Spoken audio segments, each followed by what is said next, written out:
Everyone, you're welcome to Science Part Tutors.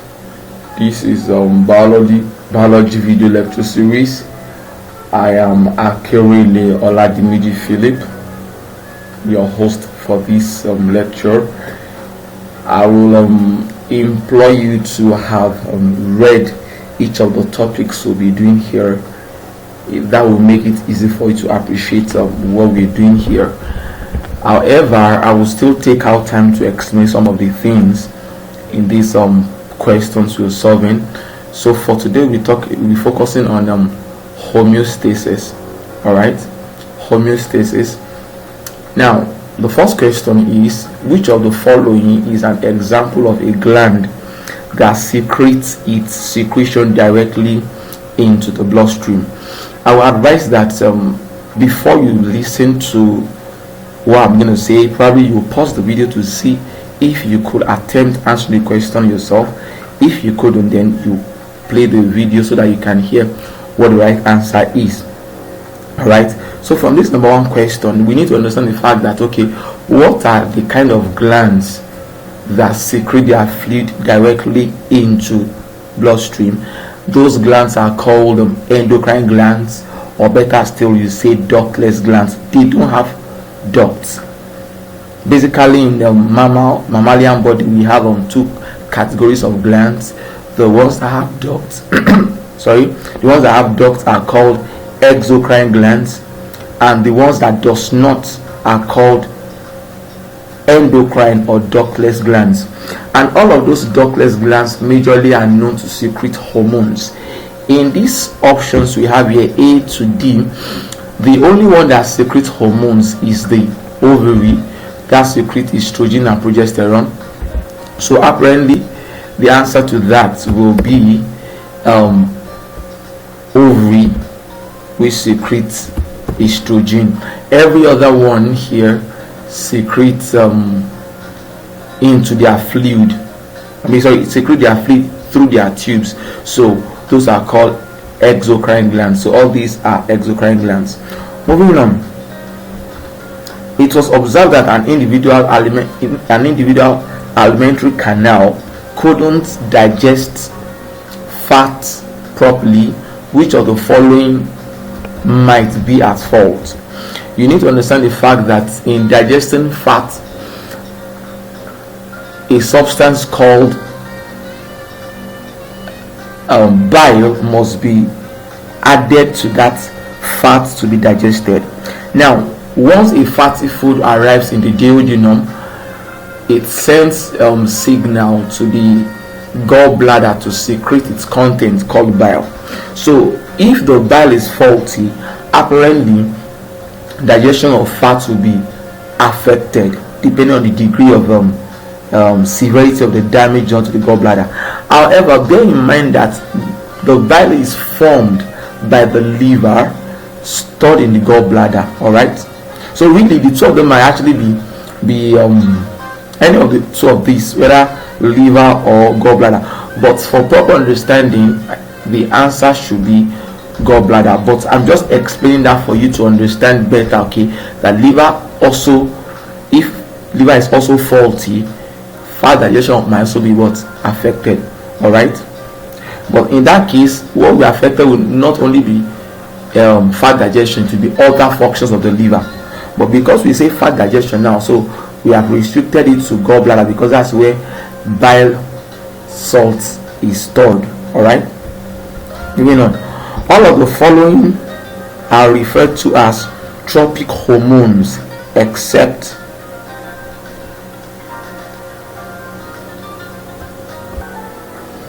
Alright, so all the following are referred to as tropic hormone except.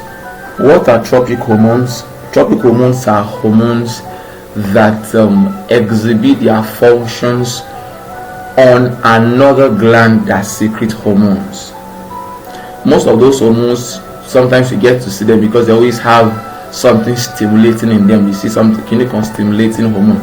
Now, something stimulating hormone. Either way, the point is this: any hormone that instructs or influences another endocrine gland are called adrenocorticotropic hormone. So here are our options. We have adrenocorticotropic hormone, which works on the adrenal gland, majorly the adrenal cortex. Antidiuretic hormone works on the uniferous tubules of the nephron. Thyroid stimulating hormone works on the thyroid gland. Follicle stimulating hormone works on the follicle to secrete its hormone. Apparently from here we'll see that our answer is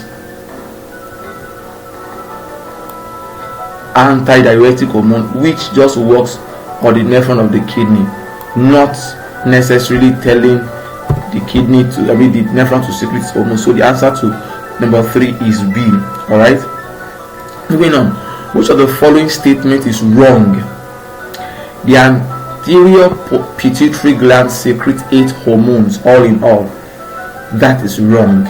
Anterior pituitary gland secretes 6 hormones, not 8.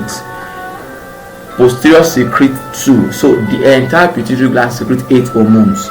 Alright, so that statement is wrong. Every other statement herein is correct. Moving on. The formation of milk within the mammary gland is due to the effect of prolactin. Yes. Oxytocin is what allows the milk to be ejected, not to form it. So to manufacture it, to form it, is done by prolactin. Alright, so oxytocin is to remove it or to make it come out through the nipple. Alright, so the answer to number 5 is C. Alright, the hormone that promotes secondary sexual characteristics in female is, I hope you can still see it together. Yes, you can. Now from here you see that estrogen, progesterone and all, what makes a female actually progesterone and estrogen, but the one that brings about female secondary character, talking about menarche, onset of menstruation, telarche, growth of breast, puberty, growth of hair around the pubic region, accumulation of fat around the buttocks and the likes, all of those is brought about by estrogen. However, all of these hormones are present in a female, even thyroxine, because everybody has a thyroid gland. However, the one that brings about the female character, both in structure and behavior, is estrogen. So our answer is D. Moving on. Which of the following secrete enzymes and equally function as an endocrine gland? The answer to that is the pancreas. Pancreas secretes enzymes, the types of talking about pancreatic amylase, pancreatic lipase. So the pancreas has 2 functions majorly. It functions as an endocrine gland and also function as an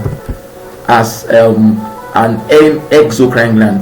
Endocrine because it secretes hormones, it secretes glucagon, somatostatin and insulin, while it secretes enzyme also. So because it secretes hormones, we will say it is an endocrine gland. Because it secretes enzyme, it is equally an exocrine gland. Alright, lack of calcitonin might lead to what? What's the function of calcitonin? It reduces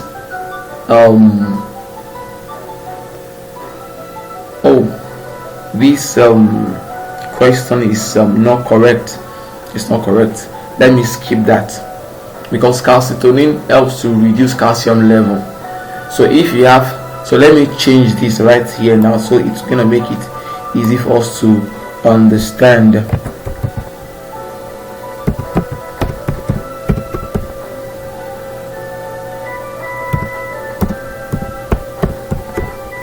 Alright, I think this is correct now.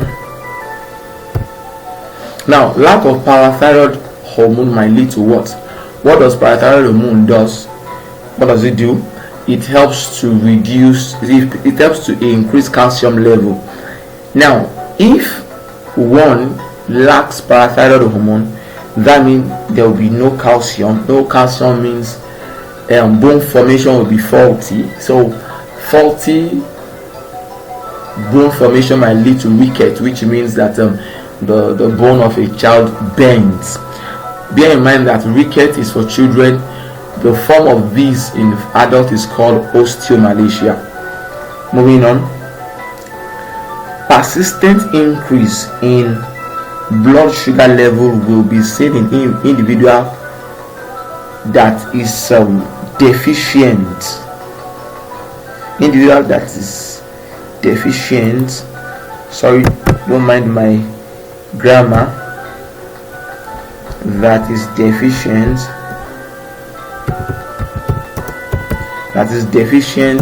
in what? Basically in insulin. Yes, what does insulin do?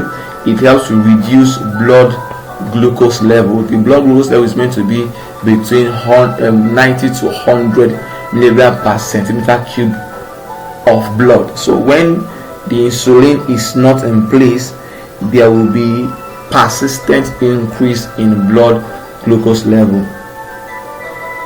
Which of the following is expected to change in level in hot weather? Insulin will increase? No. Anti-diuretic hormone will increase. Why will it increase? Because in hot weather we tend to sweat more. When we sweat more, we are losing water, and the body needs to find a way to conserve water. So what will happen is that there will be increase in anti-diuretic hormone. What will it do? It will work on the nephron. It will tell the nephron to reduce the amount of urine formed so that some water can be kept for the body use. Alright, so anti-diuretic hormone, sorry, I've not highlighted these ones. Okay, now let me do that to these other ones too.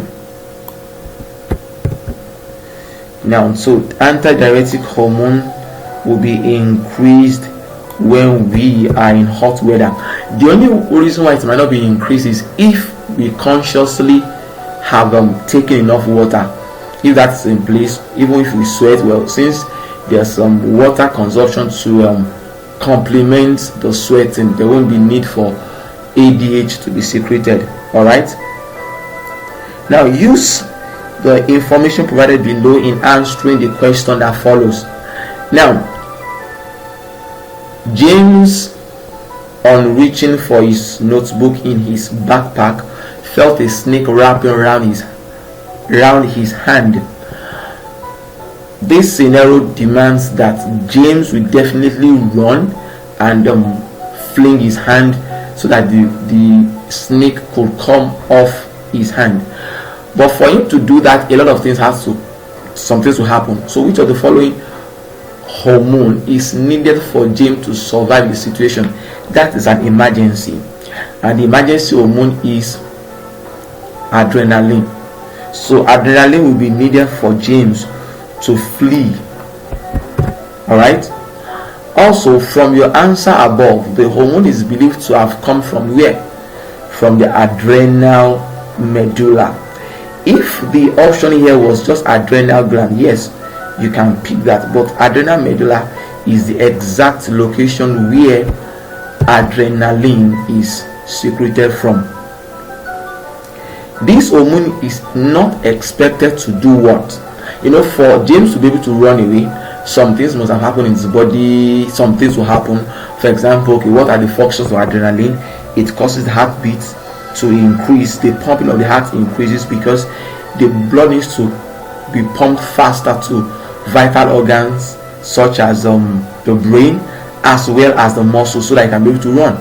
And the breathing rate, ventilation rate increases because it needs to get in more oxygen for him to be able to run. So which of these will not happen? It's not expected. So there will be increase in ventilation rate in the lungs. That's correct. Increase in secretion of insulin. Do we need that? I don't think so, because insulin is meant to reduce blood glucose level, but he is trying to run away. He needs more glucose, so we don't need insulin to be secreted anymore. So this will not happen. this will not happen. Increase in muscle tone, yes, it will happen because it needs to run. Increase the conversion of glycogen to glucose, yes, glucagon will do that because we need more glucose for him to flee. Alright, moving on. Which of the following hormone regulates sodium level in the blood? That will be aldosterone. That is what we need to have more sodium in the blood. It's very essential. Which of the following is believed to play the major role in the removal of substances from the body? Alright, take note of this word here. Major role. That means the other ones that take role in this, but the major one. So that would be the kidney. Now the lungs and the skin equally takes part in excreting substances, but in hierarchy it's going to be kidney takes the largest percentage of doing that, followed by the skin, then least by the lungs. Alright, so when I say removal, I say removal from the body. Liver also takes part, but it doesn't tend to remove. All of these three helps to remove it, and the one that plays the major role is the kidney. Alright, the kidney executes all the following functions except deamination, that is done by the liver. Alright,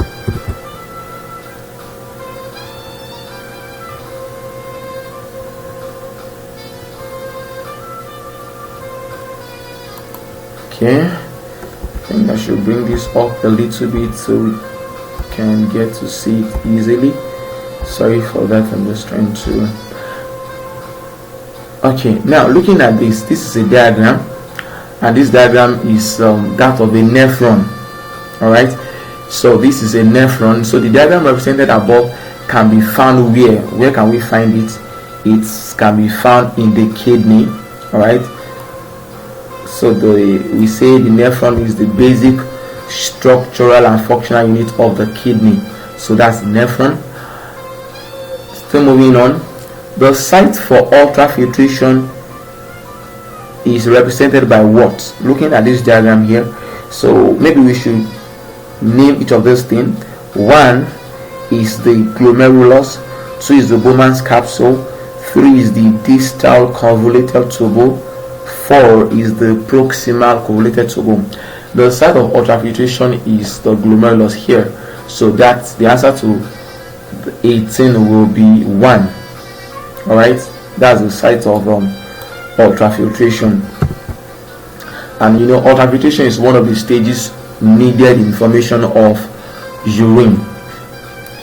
Now, distal convoluted tubule is represented by what?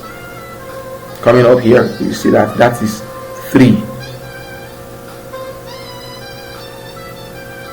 Okay, that should be C. Glomerular nephritis will affect which of the following parts?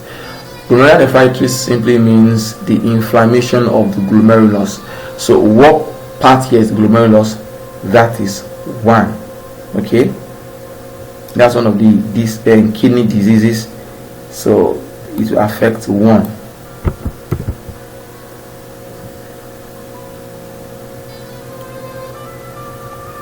Lack of ADH, that is antidiuretic hormone, will lead to what?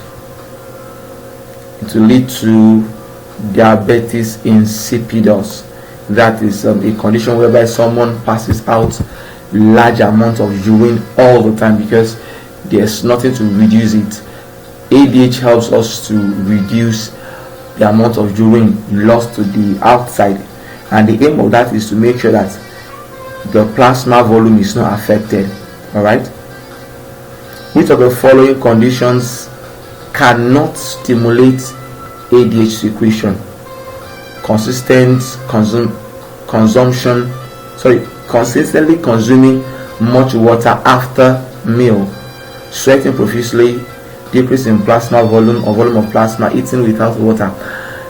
When you have a lot of water consumed, like I said earlier on, I said even if you were in a hot environment and you take enough water, ADH will not be secreted that much, if at all is secreted. So the answer to 22 is A. Other ones, each of these ones will prompt ADH secretion from posterior pituitary gland. Looking at this diagram,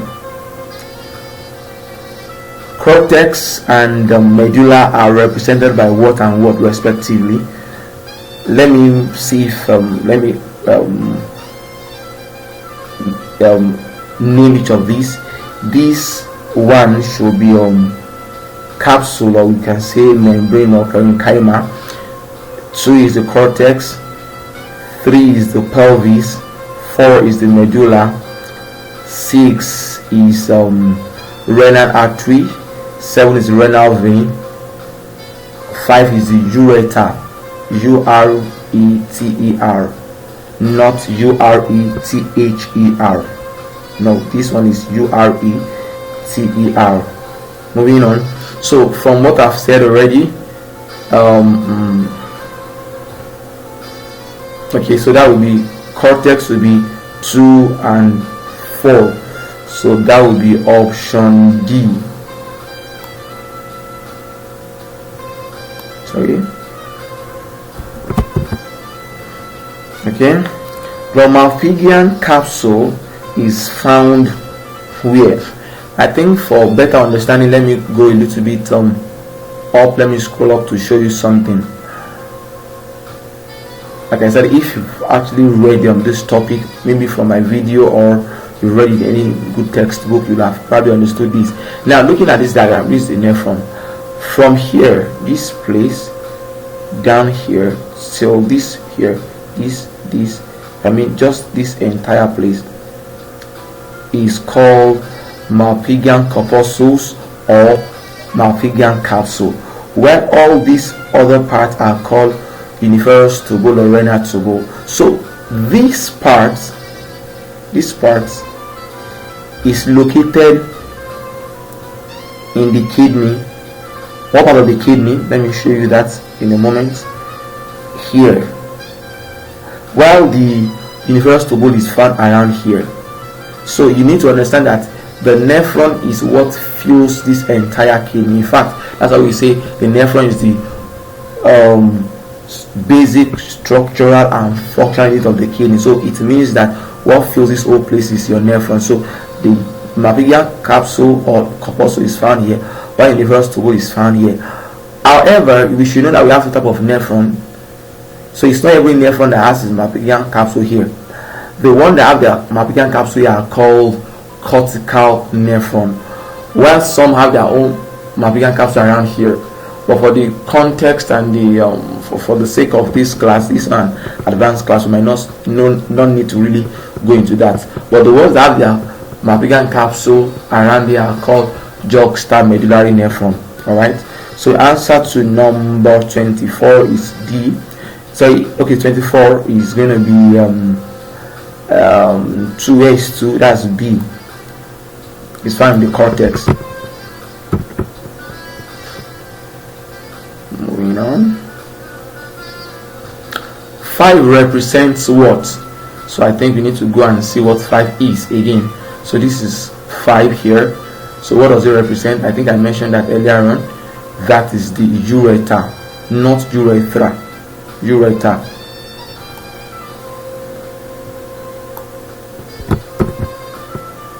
The difference between this and this is that this one conveys urine from the kidney to the urinary bladder, while urethra is what the tube or the passage through which urine comes out of the body.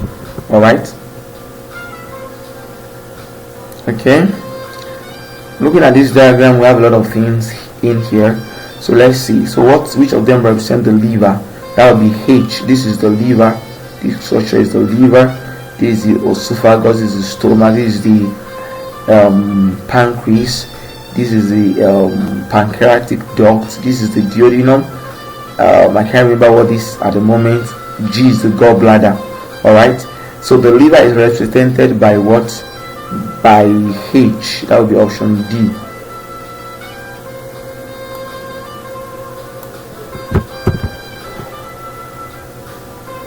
Which of the following contains the bile? So the bile is formed by the liver, stored in the gallbladder. So that's G. So G is option B. That's what stores the gallbladder. Okay. Which of the following carries out deamination? I said that earlier on. That's the liver. I hope okay, I think I've sorry, I'm trying to highlight the liver. Okay.